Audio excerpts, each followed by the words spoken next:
Good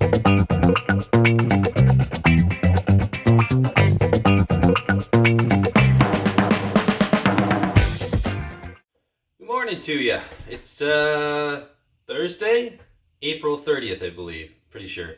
And this is episode 29 of the Nerdy Cool Dad podcast. We're close to that 30 mark. Maybe tomorrow, probably tomorrow. And unless I get swamped with work or something, I don't know. But that's the aim. Tomorrow will be episode 30. A couple cool things to talk about today. Well, maybe cool. First thing I wanted to get into was farming. So there's a lot of stories going around about food shortages and farmers having to figure out what they're going to do with crops. Some of them having to kind of get rid of them, or a little turbulence here. It's kind of unseen as to what we're going to do. I think a lot of the stories come out of the United States. Sometimes it's hard to decipher the two. But my understanding is, it's not as bad in Canada, but it's still something we have to be concerned about.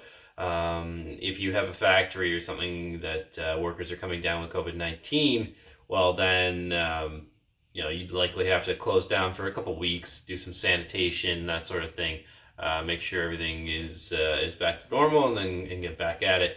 Not ideal, but you know what? We're in that sort of situation where people need jobs, they need incomes, and the country needs food. So it's I can't see it being too much of an issue in Canada as far as the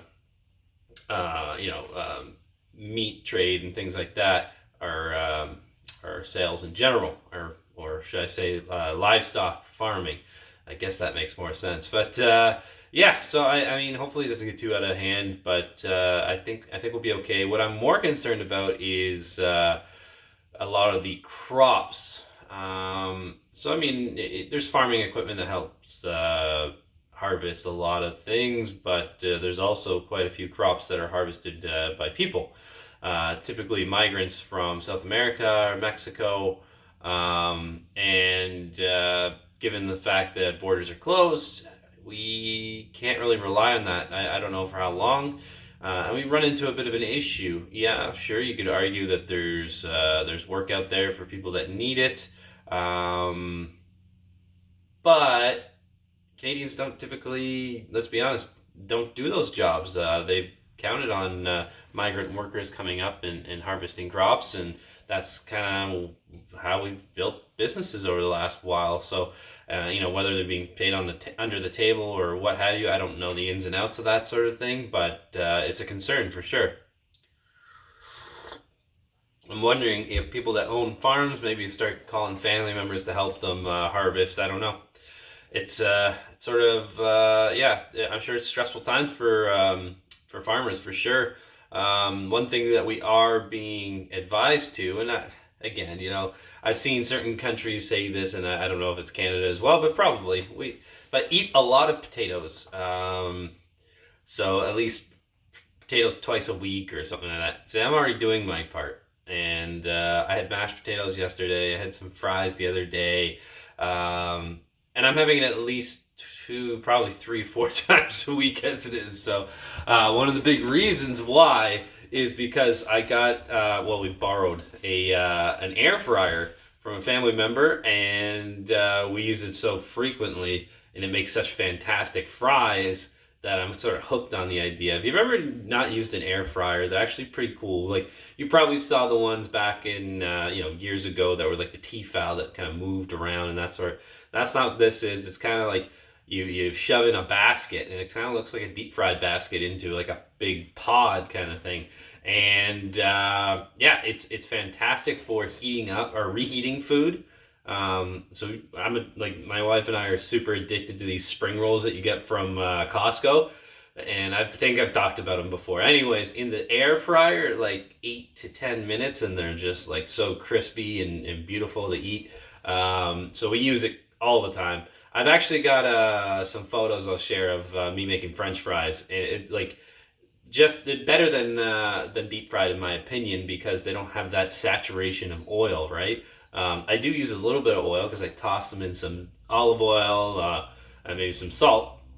Well, that's about it. It's super simplistic, and it tastes fantastic. So I can't say enough good things about that. Even what I do sometimes is if I am deep frying something, let's say my wife and I make a lot of boneless chicken bites. So it's not really chicken. Anyways, I won't get into that. It's vegan food, and yeah, when I deep fry things, they still got that like heavy kind of greasy taste to it. But I'll lightly deep fry things and then stick them in the air fryer afterwards, and it like seeps out a lot of the excess oil that you would have eaten, and crisps it up really nice. And it's really good for leftovers. So if you're buying, especially people going to pubs and stuff like that, not to eat in it, but to take out food, French fries and wings and stuff like that. If you take those home and toss them in the air fryer for like 2 minutes, oh, you'll think you were at the restaurant this whole time, right? So, yeah, it's something to consider. I think it's great. And I'm gonna take a total left turn here on my conversation about potatoes and air frying and all that great stuff, and we're gonna go right into what the Pentagon released the other day with some UFO sightings. So I don't know the full story. My understanding is there's like a pilot, and he saw this UFO, and they were tracking it, and it just like moving in such a bizarre fashion at incredible speed, and then just like disappears. Don't quote me on that, but that's my vague understanding. So it brings up a lot of questions. Is there life in the universe, and all these sorts of things? And my opinion for years has been, of course, there's life in the universe. Are you kidding me? Are you kidding me? Like, just take a simple astronomy course, and the answer should be fairly obvious to you. We live in a galaxy with like billions of stars and planets and all that amongst billions of galaxies, and we're just one solar system. So like you do the math, and it's like, sure, there's a habitable zone between the sun and a planet to make it livable or habitable, and our Earth is in that range. But mathematically speaking, and I'm not a mathematician, I'm not a scientist, far from it, but I can't help but look at the math and or potential there, and just think like it's literally, in my opinion, impossible that there wouldn't be life out there. So that kind of brings me to some other thoughts. It's like, okay, so with this whole COVID-19 stuff going on right now, what does it take to get a universal consensus about something? Because you got the left and the right battling against this. Like, people think it's a hoax still. Like, less than 2 months is like 60,000 people have died in the United States, and it's still a topic for debate. I just I don't get it. But luckily I don't live there. But what would aliens help? Like the proof that aliens exist. Would that create a universal ideology or consensus amongst, like, whether you're left, right, black, white, Asian, Hispanic, whatever? Would that make people just kind of get it? I'm gonna say no, just because there's still those like religious nuts, so you're gonna not believe it and believe their whatever's in their 2,000-year-old book. But yeah, I don't know. It's crazy to think that we still have to convince people that this is a big deal. I can understand certain arguments about opening up economies and things like that, but it's only going to get worse, and history is repeating itself, because there's plenty of stories out there that during the Spanish flu, that states and places that opened up prematurely got hammered with a lot of deaths. So it is what it is. Hopefully, I don't know. I can't say hopefully anything, because at this point, I mean, if you still don't believe that this is like a real thing and you still think it's a hoax, well, then that's your prerogative, and it'll be, yeah, you're entitled to your opinion, I guess. I don't know. It's ridiculous. But on more lighter news, my wife and I started watching Shameless this week, and it's been something that is on my radar. I've known about it for a long time. I've never watched it. I know a lot of people I know that are fans of it, and I thought now was a good time to look for something because I had really nothing on the queue from a TV show standpoint that I was overly interested in getting into.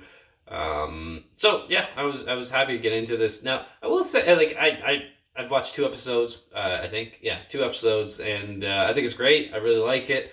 I think the episodes are dragged out a little too long. I think you could probably do half because most of the comedies and things like that are typically not an hour long runtime.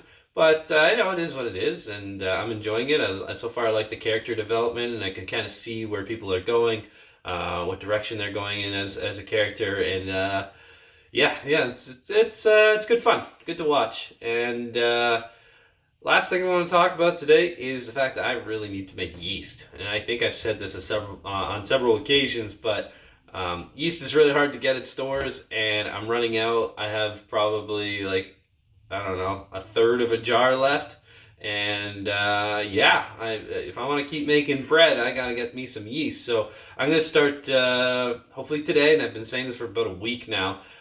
Make a yeast culture. So I'm gonna document it, just so a lot of people have been doing it from home, and that's great. If you're curious and you want to do it, but you're not sure what that process looks like, I'm gonna document it. It takes about a week to make a proper yeast culture before you can stick it in the fridge, and then it's easy to maintain from there. But something that I definitely feel the need to do. Otherwise, I'm going to be eating nothing but flatbreads.